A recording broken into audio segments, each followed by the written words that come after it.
Hello, I'm Ashley Hicks. I'm sitting here in the library of my home in Oxfordshire. I've been fascinated by the interiors of Buckingham Palace since I was a child. And every year when I was a child, we used to go to watch my grandfather ride back from the Queen's birthday parade, the Trooping the Colour, and see them all dismount in the quadrangle of the palace.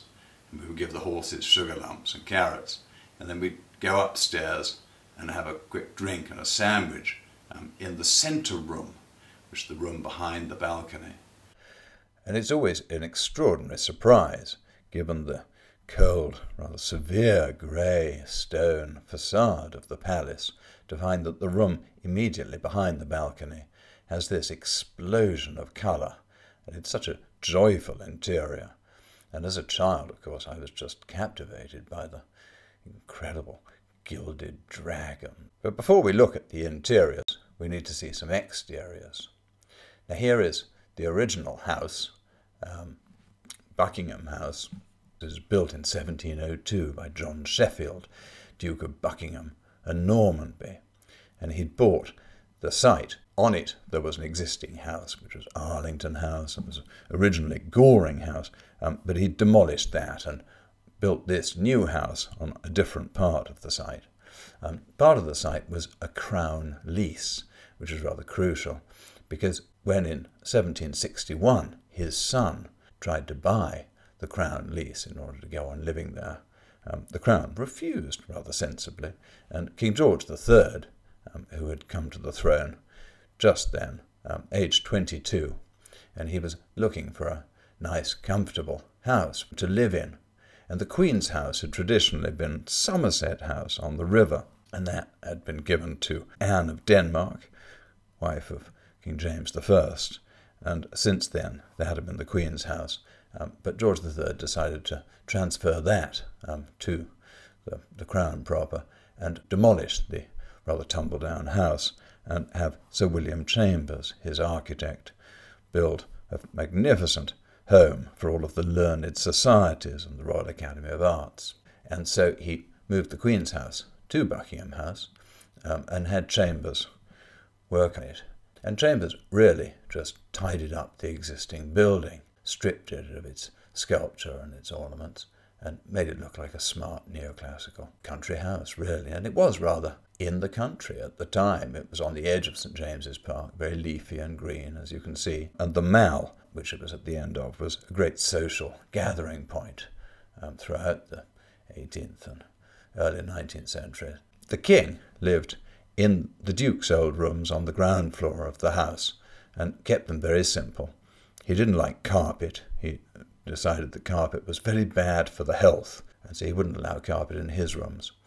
The Queen had much more nicely decorated rooms upstairs and was allowed some carpets. But the king's main contribution was building 4 enormous libraries, and very soon after he'd come to the throne, he bought the art collection and libraries of a man called Consul Smith, who was an English art dealer in Venice and was Canaletto's main promoter. The king bought all these libraries and needed rooms to put the books in, obviously. And so he had Chambers build this succession of libraries. Here's one. Here's the great Octagon library. And on the right is one of the king's books. This is actually a volume of Canaletto engravings, I think, and beautifully gold-tooled, do you see, with the king's cipher and royal crown in the royal book bindery at Buckingham House. And here is Queen Charlotte in the house, and she's with her 2 eldest sons, George and Fred. And George, you can see, is dressed as a classical hero, and this is supposed to be an ancient Greek outfit, and it's obviously a rather fanciful interpretation of ancient Greece. But he did always love, throughout his life, dressing up, and we can probably see where that obsession began here. And behind the Queen you can see a couple of these painted Chinese clay figures, and those also, of course, led to a certain amount of obsession in little George. Here's another of the Queen's rooms. This is the japanned room. These views are from the end of her life, when Pine's Royal Residences was published, and a whole lot of watercolours were done of all of the royal interiors around 1816 to 1818. So this japanned room had this lacquer panelling, and then here one of her drawing rooms. This is the first drawing room, and through the open door you can see the throne set up for her courts during the Regency. And the ceiling of this room was by Robert Adam, who was the second architect of the Board of Works, and he should have shared the work equally with Chambers, but George III did not approve of Adam. Adam too fussy. He preferred Chambers. And here is a Chambers ceiling in the second drawing room. And this same drawing room is shown here. Another painting by Zoffany, who did that other portrait, painted in 1765, and this was known as Queen Charlotte's warm room, probably because of the carpet. And then again George and Fred, and here they're of course in their dresses, because they had not yet been what was called breeched, or put into trousers, which happened at about the age of 3. And on the walls, the two boys, on Van Dyck's painting on the wall there, which dates from 1635, and those are George and Francis Villiers, who were the sons of the Duke of Buckingham, who had been James I and then Charles I's favourite, who was assassinated when the boys were very small.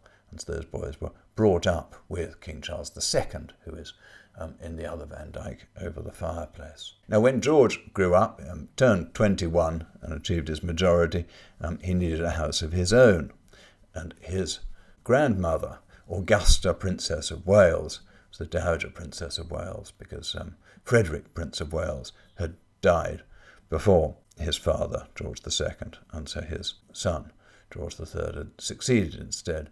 But the Dowager Princess of Wales had lived on, and she had lived in Carlton House.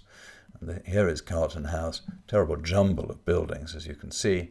She had been building a screen wall onto Pall Mall that was going to be designed by Robert Adam, and we have some wonderful drawings of it, but it was never carried out, and here they seem to be demolishing the old screen wall preparatory to that. And you can see there's a funny long corridor, a roofed corridor stretching back to the house, which looked over St. James's Park. The Prince got the house in 1783, and he was given £60,000 to make changes to it, which he managed to overspend absolutely enormously. Initially, he was told to use Chambers as his architect, and he absolutely refused this. He didn't like Chambers at all. And so he found instead an architect called Henry Holland, who was very popular with a lot of the Prince's Whig friends, and had built Brooks's Club nearby on St. James's. And so Holland came up with this fantastic neoclassical palace design, and in the space of 11 years transformed that old jumble of buildings into this wonderful, wonderful house. And here's the great portico, or really a porte cochere, because carriages could drive underneath, so you wouldn't get wet when you were going to see the Prince. And that was sadly demolished in 1827 in order to raise money to build Buckingham Palace. The columns from this portico are now on the National Gallery in Trafalgar Square. Here is the hall inside Carlton House, done by Holland and then rather mucked about with by a man called Walsh Porter, who was the Prince's decorator in the early 19th century. And here one of the last rooms added to Carlton House by the Prince's then new architect, John Nash, added in 1814. This is the Gothic dining room. And this is when the Prince was Prince Regent, because his father, George III, had become incapable of governing due to his porphyria, which made him a bit mad. Nash was a great one for technological advances, and here he's used cast iron to do these wonderful Gothic brackets from which are hanging all of these crystal chandeliers. It's rather a brilliant interior.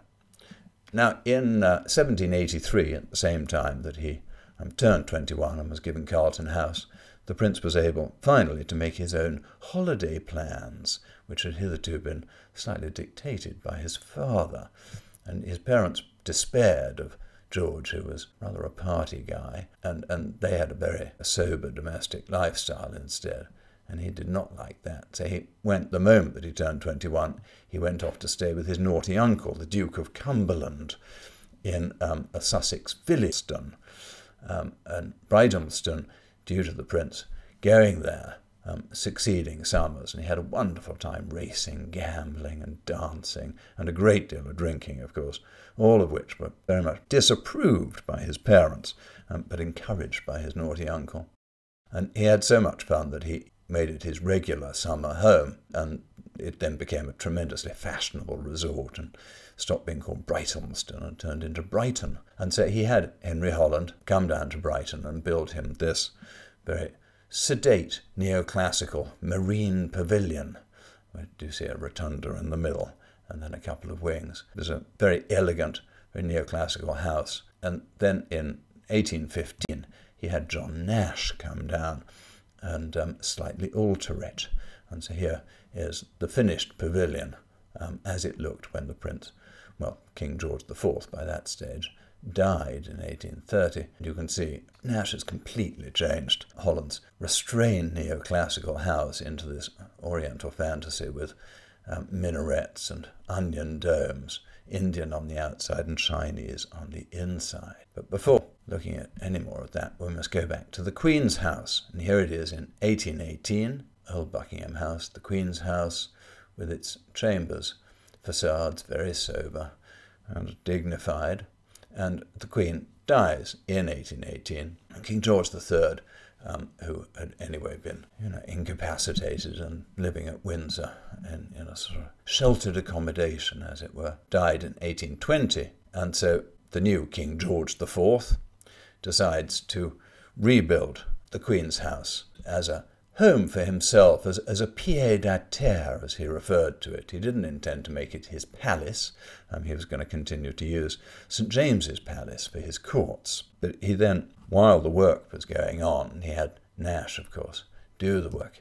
And so Nash was halfway through doing the building work, transforming the palace into what you see here. In December 1826, the king visited the site, and he said afterwards to Nash, "The staterooms you have made me are so handsome that I think I shall hold my courts there." So it was not going to be a pied-à-terre after all. It was not going to be even a grand home. It was going to be a palace. And this meant that the brief slightly changed. And so Nash had to hurriedly insert a guard chamber and various other bits and pieces, as we'll see later. Nash got on with the job, but the king died in 1830. And Nash was then dragged before a parliamentary committee who inquired into his handling of the job. They were very suspicious of all of his procurement of the stone, using his own money and all this sort of thing. And in fact, of course, Nash had just been trying to get the work done with the most impossible client in the world and had been saving money and getting fantastic discounts by buying the stone himself. But Parliament, of course, refused to believe this and sacked him. The king's brother, the Duke of Clarence, comes to the throne, and so William IV, he was called, and his Queen Adelaide, she took a bit of interest in the interiors, and the whole thing was finished by a man called Lord Duncannon, who was Lady Caroline Lamb's brother, and he was given the thankless task of finishing up the palace and getting it ready for the sovereign to move into. And William IV initially had no intention of moving in, and in fact, when the Houses of Parliament burned down in 1834, he offered them the unfinished palace to move into. They refused. 2 years later, 1836, he announced suddenly that he was going to move in, and so it wasn't finished at all. So Blore and Duncannon had to work like crazy people to try and get it finished in time, but were unable to because William IV then promptly died when the house was more or less completely finished. And so in July 1837, it was young Queen Victoria who drove in state from Kensington Palace, where she had grown up, to take possession of Buckingham Palace and to move in.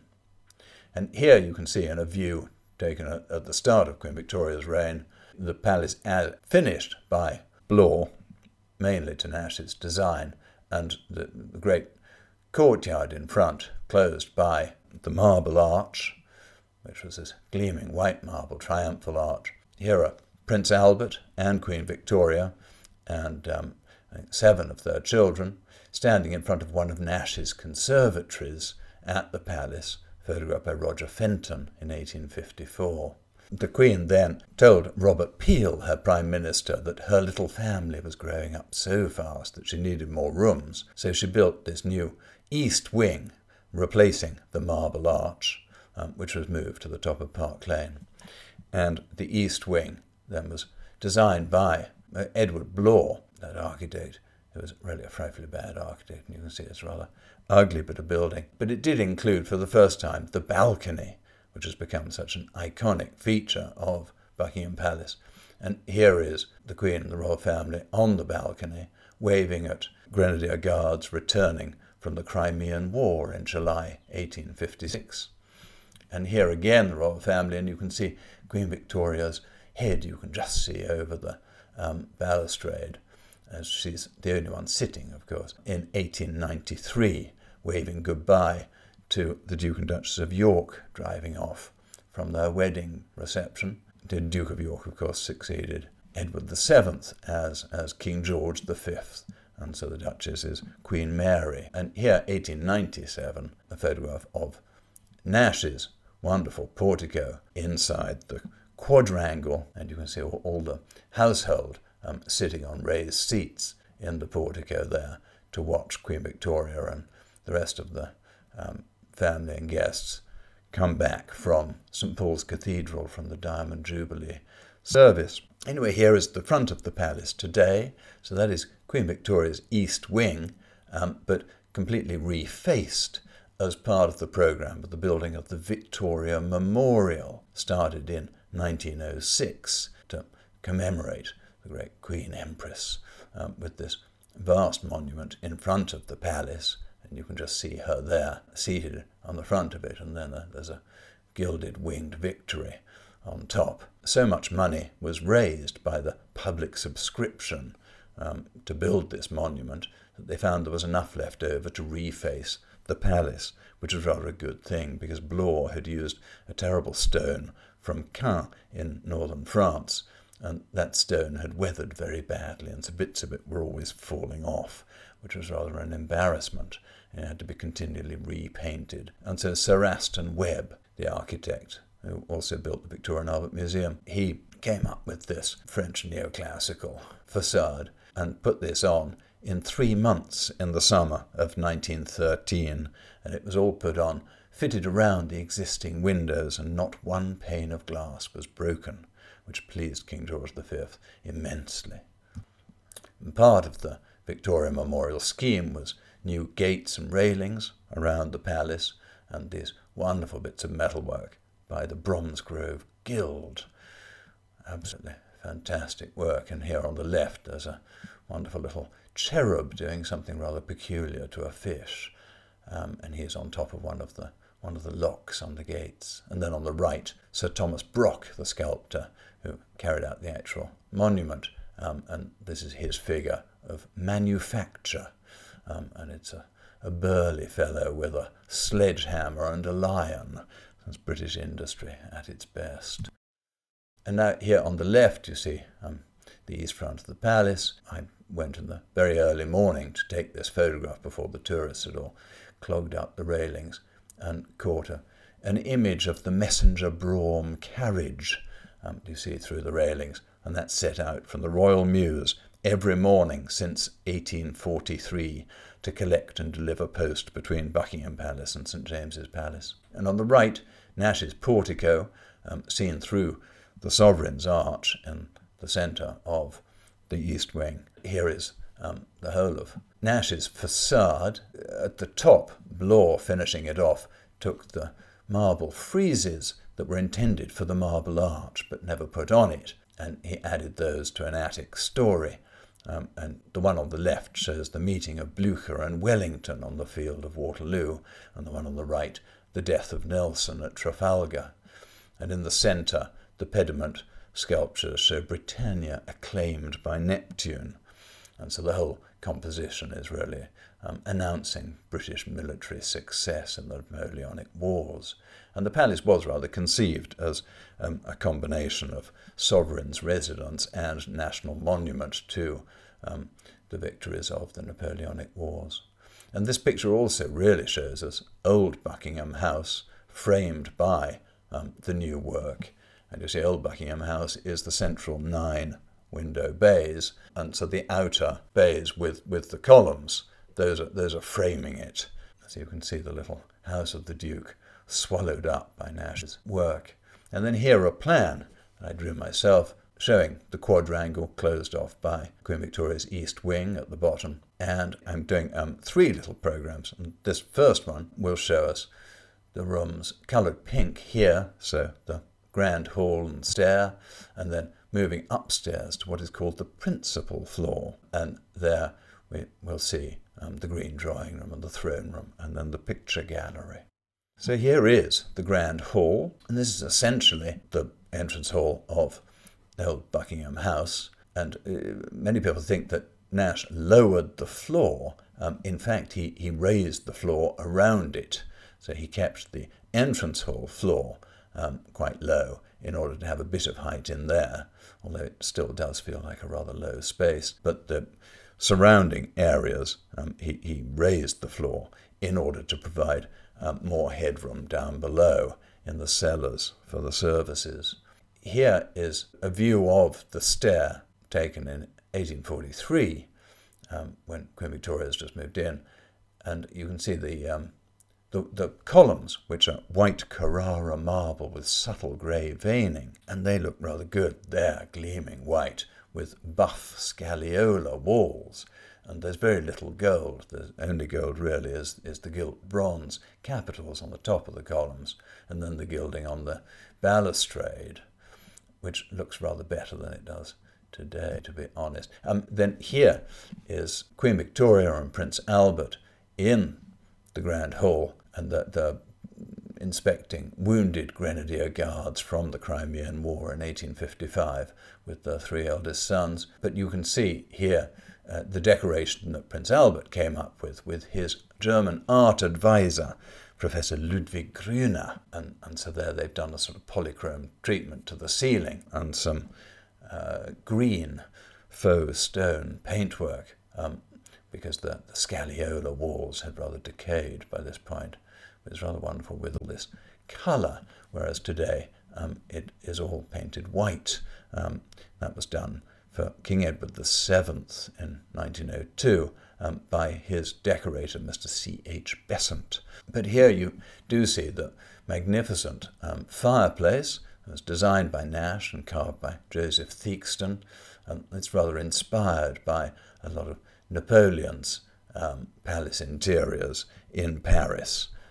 And then flanking the fireplace is a pair of Vermeer wall lights from Empire period, so they're exactly from the same source as the inspiration of that fireplace, and those were bought by Queen Mary in 1929 and placed there. And to be honest, I'm not sure that they really do much for the fireplace, but let's move on. And here's a detail of that wonderful fireplace. I love the cherub sort of being born out of a flower there. And then on the right is one of these immense spode cisterns imitating Chinese things made for the Prince Regent for the banqueting room at Brighton in 1820. These wonderful gilt bronze mounts done by Vulliamy, as the Prince's bronze maker. And they're probably designed by Robert Jones, who was the man who came up with a lot of the work at Brighton. And here is the fireplace and a couple of Victories holding the clock, again by Vulliamy. Here a hall bench from Brighton. This was made in 1802 by Marsh and Tatham. Has the royal arms on the back and the Prince of Wales's feathers. And on the right you can see in one of these gilded niches, which was of course gilded by Mr. Besant in 1902, figure of a nymph of Diana, which was carved by Richard James Wyatt, who was the grandson of the architect James Wyatt, who actually worked on the palace a bit when it was the Queen's house. This sculpture was a Christmas present from Queen Victoria to Prince Albert in 1850. And here's another of the sculptures. This is Flora, and all of these were for Osborne House in the Isle of Wight, which was Queen Victoria's favourite house. And then Queen Mary, when the house was given up to the Naval College, they brought all the sculptures to Buckingham Palace. You can see the stair is actually quite a similar configuration to the stair of the Queen's house, of Buckingham House. This is it, painted by Richard Cattermole in 1817. And so here it's an imperial staircase, where it goes up in the centre and then divides and goes up both to left and right, turning back on itself. And so this had been designed by William Chambers, George III's architect, in 1776, but wasn't actually built because there wasn't money until 1800, by which time Chambers was dead, and so it was carried out by James Wyatt, the grandfather of the sculptor we mentioned. And this replaced the original staircase of Buckingham House, which wrapped around the sides of this painted staircase hall. You can just see the start of some of the paintings, which were done by a man called Louis Lacquer. Oh, and on the right there you can see a couple of the canalettos, and there were 16 canalettos hanging in this hall, which is a pretty good number of canalettos for one room, isn't it? And they were all from the collection of Consul Smith that George III had bought when he bought Buckingham House. And the top one you can see is the Pantheon in Rome, and that was one of a series of 5 of Roman monuments, all painted in this very unusual vertical format. And those are extremely unusual canalettos, and they were commissioned by Consul Smith for his own, probably his country house, which he had, and they were probably fitted into the architecture of the house originally. And here is the staircase as rebuilt by Nash. And so here you can see it keeps the same sort of format of this imperial stair of dividing at the landing and then turning back on itself left and right. And then there's another flight going straight up into what's now called the East Gallery. And we can just see Queen Charlotte, painted by Beechey in 1796, up there. Here, another of Richard Wyatt's sculptures. This is another nymph of Diana fixing the paw of one of Diana's hounds. And you can see also all this wonderful gilt bronze metalwork, the capitals of the columns, and the balustrade, all carried out by a man called Samuel Parker. And here is that Imperial Stair for Queen Charlotte, back before Nash got his hands on the house, and you can see how the stair compartment there is lit by windows, and then has this wonderful painted ceiling and walls, all carried out by Louis Lacquer, who was a French painter who was actually born in Versailles and worked there under Charles Le Brun briefly. And he was actually the son of Louis XIV's zookeeper at Versailles. And now on the right, you can see what Nash did with the staircase. And so he actually blocked up the windows in order to have top light in there, which is rather sort of dramatic and effective. And he also had to insert a guard chamber. And so that terrible moment in 1826 when the king told Nash that he wanted to hold his courts in this and make it into a proper palace and not just a pied-à-terre. Nash then realized he needed to insert a guard chamber, which is part of the progression of rooms towards the throne. And so he had to sacrifice the landing, see the rather generous landing on the left in Queen Charlotte's staircase. And so he had to lose that whole bay for a guard chamber. So that made this new stair slightly sort of cramped. Here is that new stair. It does look a little cramped here, during a state ball in 1848, painted by Eugène Lamy. And when I showed my photographs of the palace to my mother, she groaned when she saw this image printed in the book, and she said, "Oh God, all that queuing." And here you can see the decoration of the staircase done by Ludwig Grüner for Prince Albert and Queen Victoria. Renaissance-inspired compartmented walls with these panels of different sort of faux marble, probably, and quite a lot of faux paintwork. And it was probably rather wonderful, and rather sad that Mr. Besant was able to just whitewash the whole thing and then add these rather terrible bits of plasterwork with these sort of Georgian swags and bows everywhere and too much gold. But here, looking up, you can see Nash's wonderful inner glazed dome, and the central boss there, just sort of sitting there as if by magic, it looks. And the portraits on the walls arranged by Queen Victoria, and so her father, the Duke of Kent, on the left, and then Queen Adelaide and King William IV flanking the door. Here we're looking from the very small little landing at the top of the stairs at the flight of steps opposite, going up into the East Gallery, and that's a new route sort of introduced by Nash with this tremendous sort of triumphal arch framing it, and then the portraits there, King George III and the Duchess of Kent, Queen Victoria's mother, and then the Duke of Sussex as another one of her uncles, and he's dressed because he was also Earl of Inverness, and so he's painted here by David Wilkie, a Scots artist, and dressed as a Highland chieftain, to rather emphasise probably that, of course, Queen Victoria was also Queen of Scotland. And in the foreground is a figure of Perseus. This is a copy of a Cellini sculpture from the Renaissance, made by a man called Clemente Papi and bought by Prince Albert at the Paris Exhibition in 1855. And Perseus is on a rotating base, so you can turn the sculpture round. And then inside the little guard chamber we are now, and so you can see on the right Nash's rather wonderful sort of spatial gymnastics here.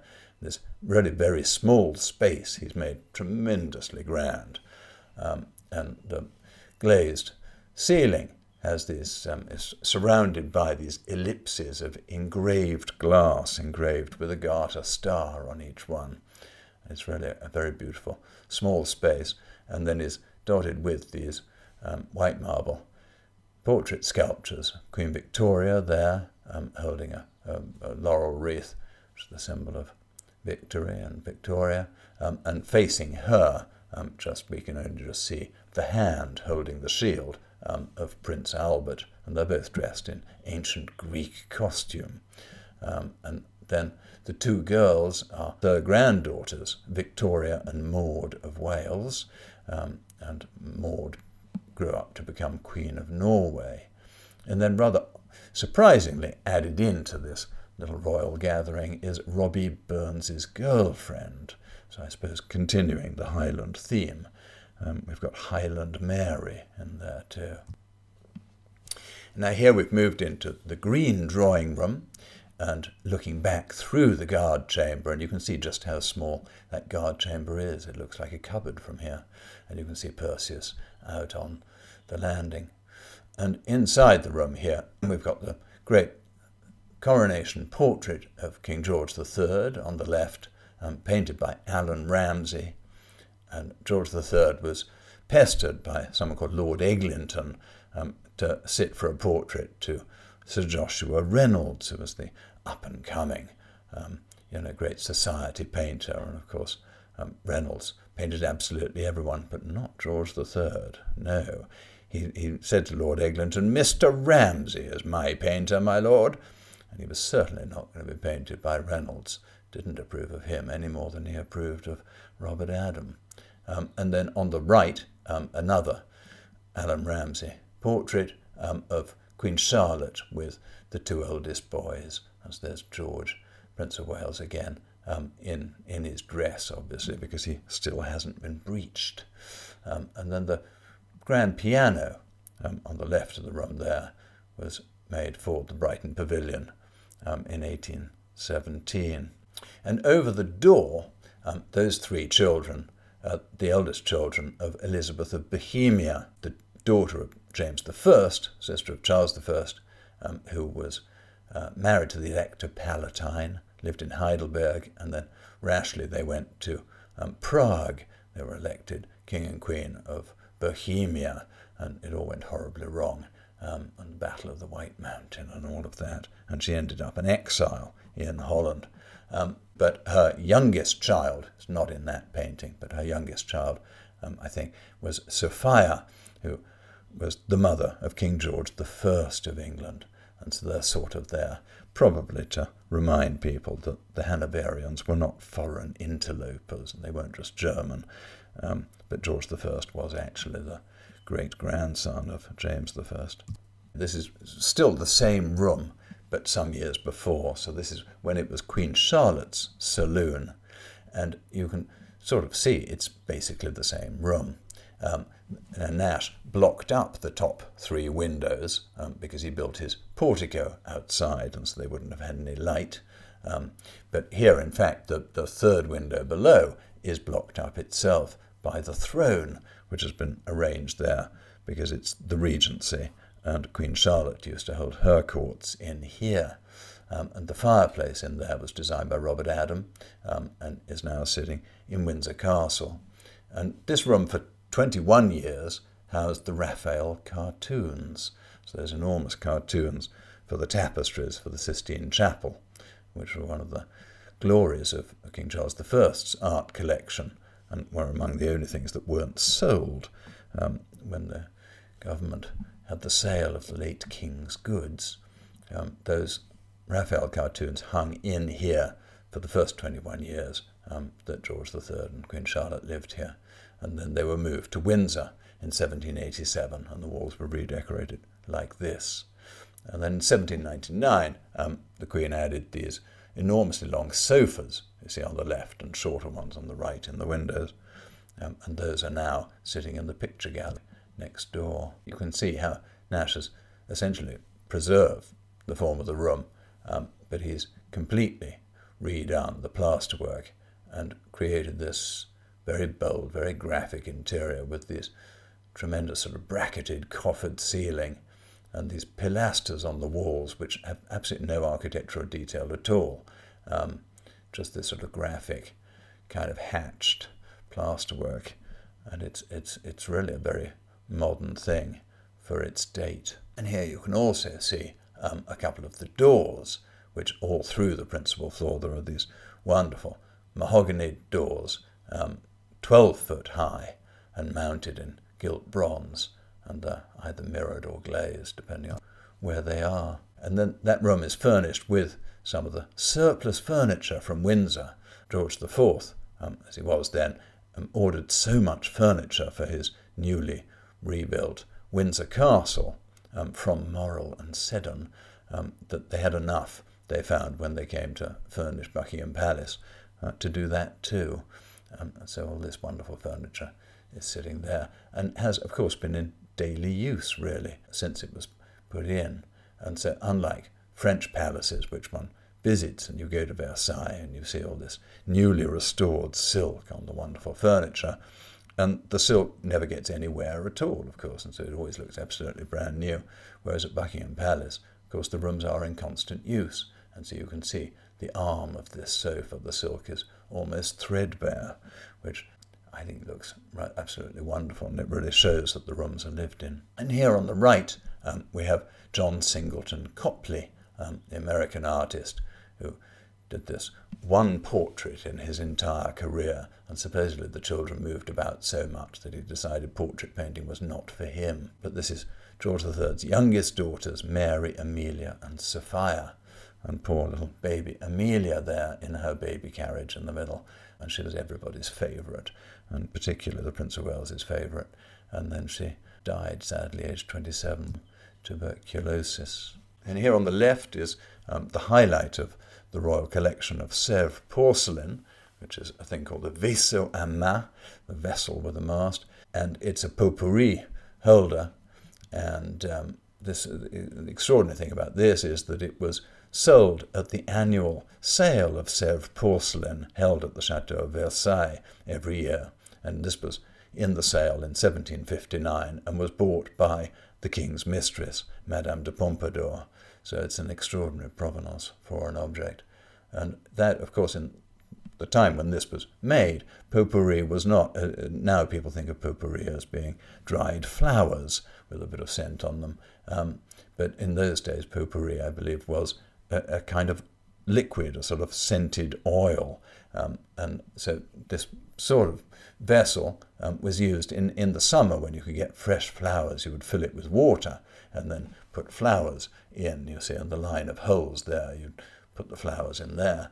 And then in the winter, when you couldn't get fresh flowers, then you'd put the potpourri inside instead, and the scent would come off through the holes in the top. On the right, another detail of those wonderful gilt mahogany doors. And then here is a cabinet by Adam Weisweiler, who made a lot of furniture for Carlton House.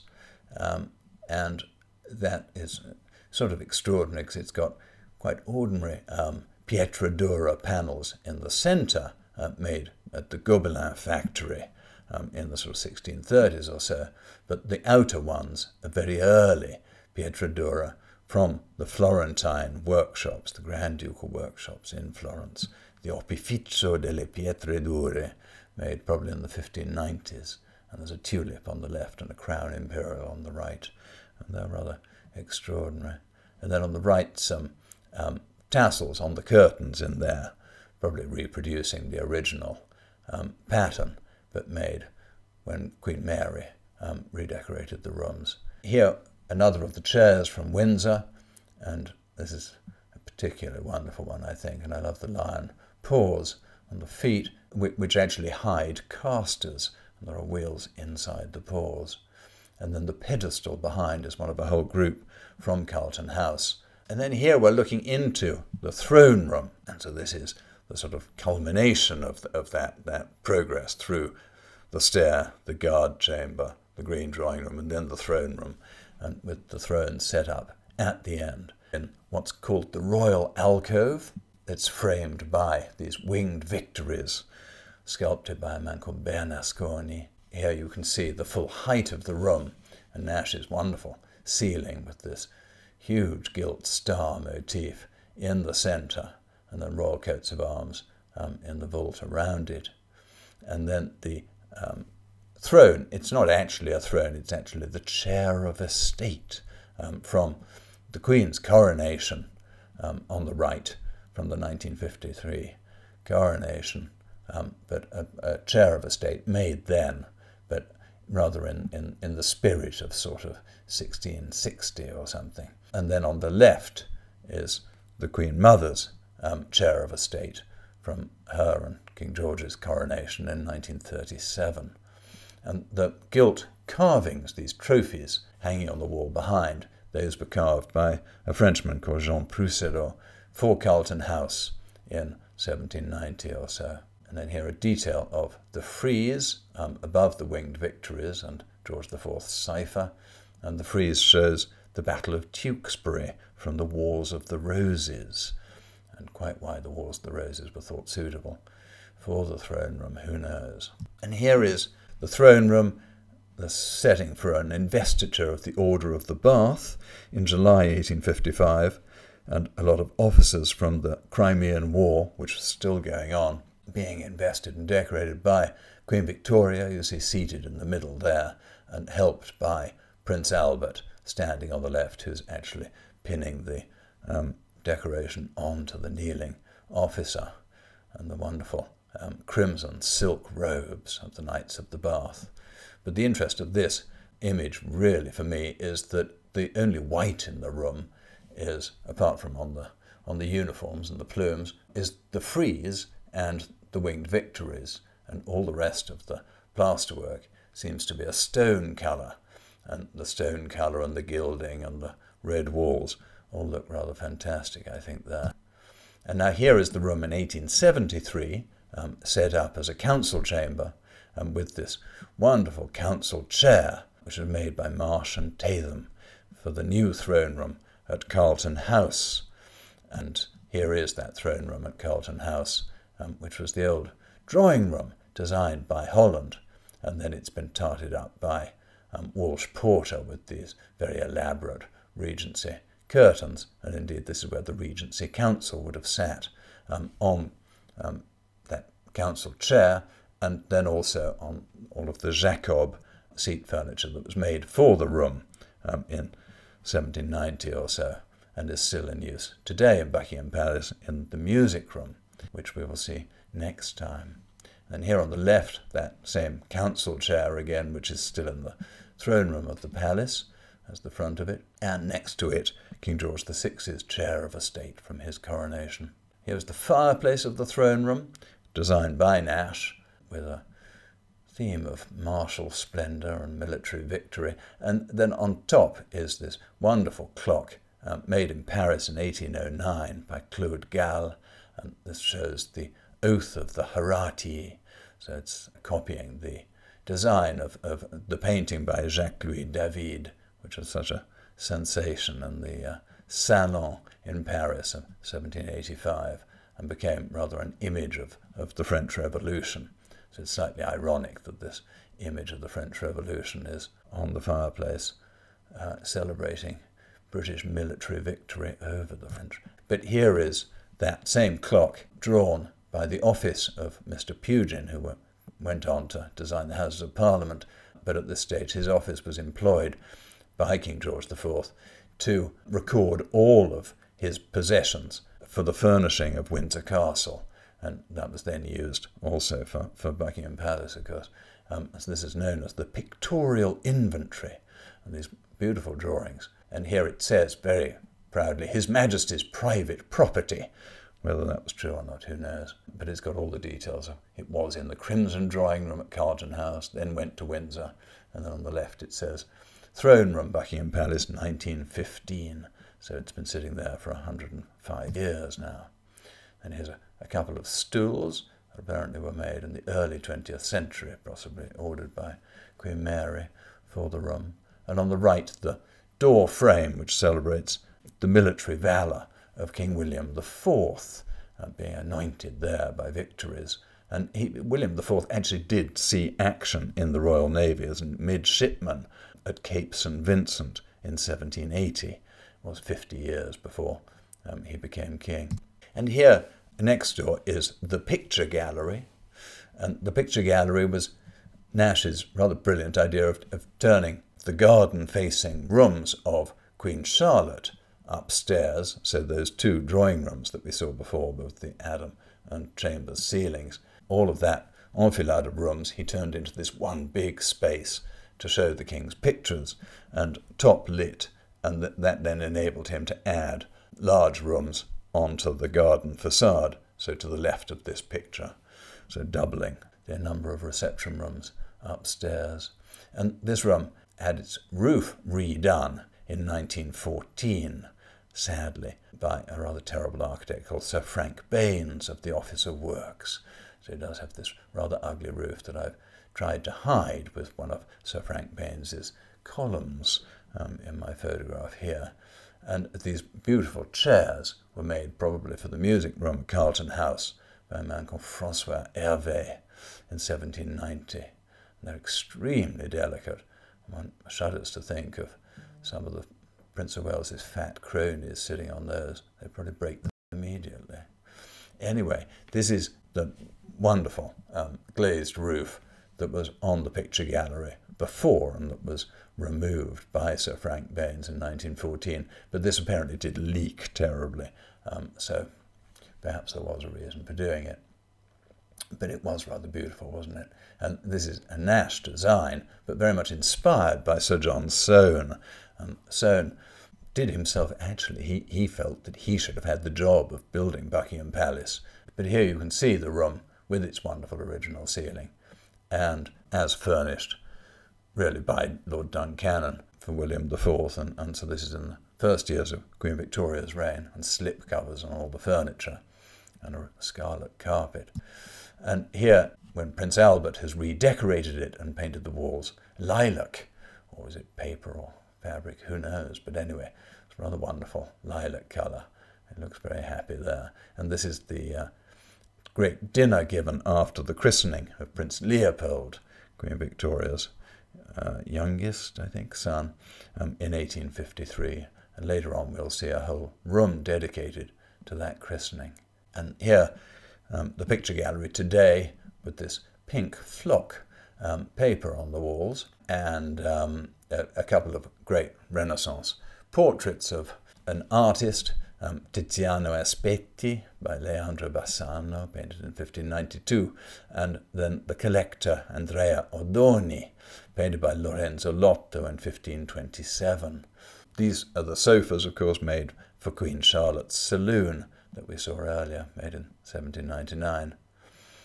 And here is one of the fireplaces in there, and there are 4 fireplaces in there and a 5th one in the East Gallery, each of which has a different great artist, carved in white marble, carved by Italian sculptors in Italy, part of a sort of job lot of marble, and that was procured by a man called Joseph Brown, who was sent to Italy for a year by Nash to procure all of the marble for the palace. And he also did all of the scagliola work that unfortunately failed. But here is Leonardo, and then the other ones have Titian, Dürer, Van Dyck, and Rembrandt. And then here on the left is the Queen's Vermeer, and that was bought by George III from Consul Smith, along with all that job lot of Canalettos, and it's called A Lady at the Virginals. And below it is a Pierre Table made for Carlton House by Adam Weisweiler. And being a Pierre Table, it has a mirror back, and would originally have had a mirror above as well. Now it just has a mirror back, which doesn't make much sense. But the frieze of the table, do you see, has this sort of Vitruvian scroll, gilt scroll going on, and that was added by the Prince Regent. He had Vulliamy add that to the tables when he moved them from Carlton House to Brighton, and he felt that they were a little too restrained for his taste. And then on the right, one of his quite large collection of Japanese gold lacquer, which are extraordinary objects with these Japanese gold lacquer bowls, and then mounted in Paris with these very elaborate gilt bronze mounts. And then on the right here, a bust of Augustus, an 18th century French bronze, but it's sitting on this wonderful pedestal, which was one of a pair that held clocks in King Louis XVI's bedroom at Versailles, made in 1763 by Gilles Joubert, the ébéniste du roi. At the end of the sculpture gallery is this wonderful white marble group of Mrs. Jordan with 2 of her little Fitzclarence children, who were the illegitimate children of the Duke of Clarence. And Mrs. Jordan, a famous actress in the 1780s and 90s, had been the Duke of Clarence's mistress and had borne him all this brood of illegitimate children. And they had separated, and he'd married the woman who became Queen Adelaide, was crowned alongside him in 1830. And it was slightly surprising to Sir Francis Chantry, the great sculptor, to receive this commission from the new king of his old mistress with some of their illegitimate children. And even more surprising for the Dean of Westminster, who was slightly embarrassed to have to say to the king, "I'm terribly sorry, but I'm not going to put in the Henry VII Chapel of Westminster Abbey, alongside the tombs of former monarchs, this group of your sometime mistress, actress, with her illegitimate offspring." And so it was left to one of the offspring, Lord Munster, and his descendant then gave it to the Queen in the 1970s. Now here on the left is a slightly scandalous portrait that really isn't scandalous at all, but it was thought scandalous at the time because it was painted by Sir Thomas Lawrence, great society portrait painter, of Queen Caroline, who was then Princess of Wales, and so, the prince's wife, but estranged wife, and there she is with the daughter, Charlotte, who's passing her the music. Charlotte, aged 5, when the portrait was painted, And the scandal came when the Queen was accused, at the time she was still Princess of Wales, but she was accused of taking lovers. And despite the Prince having many lovers, all very, very well known to have many lovers, the Princess obviously shouldn't have any lovers, and so she was dragged before a thing called the Delicate Investigation. And so she had to give evidence to the Delicate Investigation and admit that, yes, Lawrence had stayed the night at her house several times, but the only reason was that he could get up early enough to do work on the portrait. Here, then, in the same room, slightly uncomfortably, one imagines, is the Prince of Wales, her husband, and, of course, their marriage was not a happy one by any means, and if you don't know the story, you should read it. It's rather alarming. But here he is, 29 years old, painted by John Russell as the patron of the Royal Kentish Bowmen, as this was a sort of archery club. Archery was a very fashionable sport at the time, and the Prince helped make it fashionable in England and helped, let's face it, make it fashion, if you look at his wonderful outfit. And this is the uniform of the Royal Kentish Bowmen that he designed, and he laid down the rules for very strictly, and they were printed in a little booklet. And he specified that the black collar of the coat should be of uncut velvet in winter and tabby silk in summer. And then on the right, flanking this portrait, is one of Handsome Jack St. Ledger. And so this was the Prince's best friend, best crony. About 10 years before, when the Prince was 20 years old and Handsome Jack was 26 and was a thoroughly badly behaved army officer and would take the Prince out drinking. At this stage, of course, the Prince was still living at home in downstairs rooms here at what was then the Queen's house. And on the right here, the white marble bust is that unfortunate Princess Charlotte of Wales, who we saw aged 5 in the portrait of her mother, the preceding picture. And here this was carved of her just before she died in childbirth. And she, of course, would have become Queen Charlotte had she lived, and instead her cousin Victoria became Queen Victoria.